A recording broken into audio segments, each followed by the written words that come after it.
டாஜ் கொரமண்டல் ஹோட்டலில் front office அசிஸ்டண்ட்டுன்னு இன்டர்வியூக்கு போனேன்.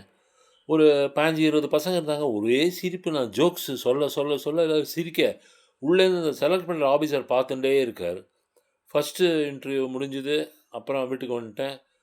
எனக்கும் பயம் ஒரு வேளை நம்மள தூக்கிடுவாளோன்னு.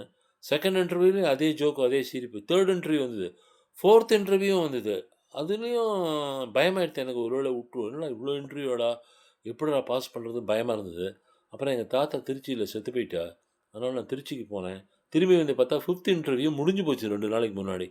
எனக்கு அவ்வளோ அனுபவம் இல்லாததுனால நான் போய் சொல்லல அவகிட்ட.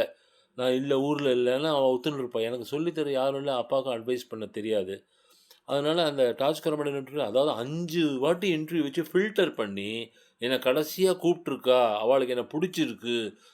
அவளுக்கு விரும்பினா, என்ன அப்பாயின்ட்மென்ட் ஆசைப்பட்டா. இது அப்பதான் எனக்கு இப்ப தான் தெரியுது அது. இவ்வளோ நாளா எனக்கு தெரியல.